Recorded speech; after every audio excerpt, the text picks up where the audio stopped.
Okay, so whenever you're talking about protections and shit like that, I think we all saw that you were, potentially not in the best spot, most protected spot.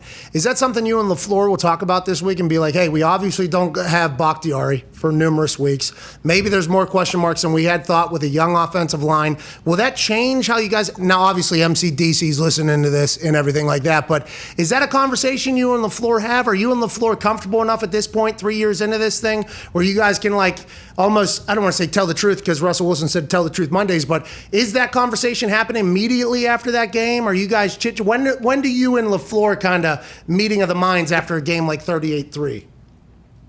Right away, and then conversations yesterday and today. But by the time you get to Tuesday, you got to start to put that thing to bed. You got to move on. Now today was like a Monday for us because we play on Monday Night Football.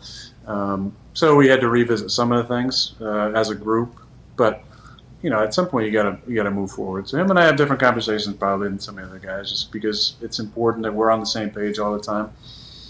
I feel like the offensive line played really well. I feel like Elton played really good left tackle and Billy at right tackle, and the interior guys, the two rookies, played well.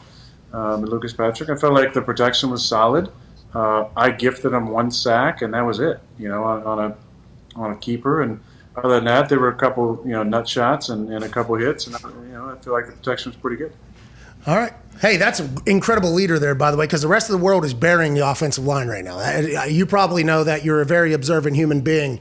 I appreciate what you just did for your boys there. Go ahead, Tone. Aaron, I believe you've told us in the past you don't really go out early for pregame anymore. Will that change this week? Because I assume you're going to want to have a conversation with Motor City Dan Campbell and kind of get a feel for who he is as a coach. I might have to wear some knee pads. Some of the statements I've heard. No, I don't think I'm going to go out. I did. I used to go out, a lot, and just kind of stopped doing that. Didn't feel like I needed to. Then when I was injured, I need to warm my calf up for a couple of those years. I would go out a little early, especially when it was cold. But no, I don't feel like I need a lot of throws to get warm. And a lot of times when you go out and you're trying to just warm up, it turns into a hangout session, which is fun sometimes if you really know you're really close to somebody on the other team. But then you're like, man, I've been out here for 20 minutes. I've thrown 3 footballs. What am I doing?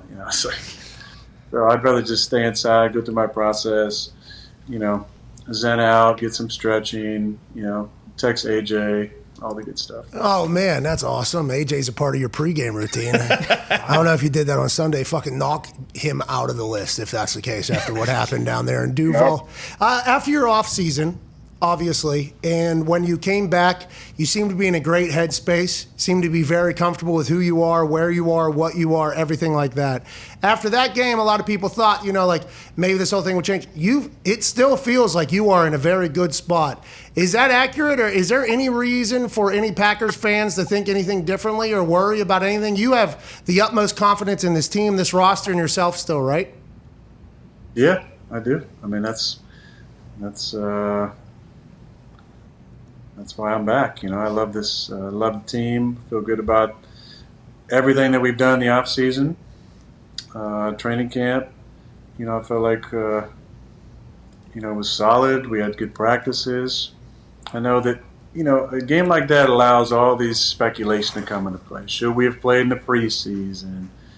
Should we have done this? Should we have done that? And we got to deal with it because we just got our asses whooped. That's fine. But what's going to happen down the line is going to happen, and we know how this thing goes. It's a cycle, and right now we're taking on the chin, which we should, and pretty soon it'll be flipped. So, hell yeah! But me personally, I'm doing great. I'm confident and happy and excited and love these guys. Competitor, like I said, frustrated about my performance and our performance, but this game is about how you respond to negativity, usually more than how you're hailed for your successes. Hey, that's a great quote. And by the way, this ain't no cupcake conversation, by the way. Just put your feet to the fire there. You've obviously handled it in a beautiful fashion. We can't thank you enough.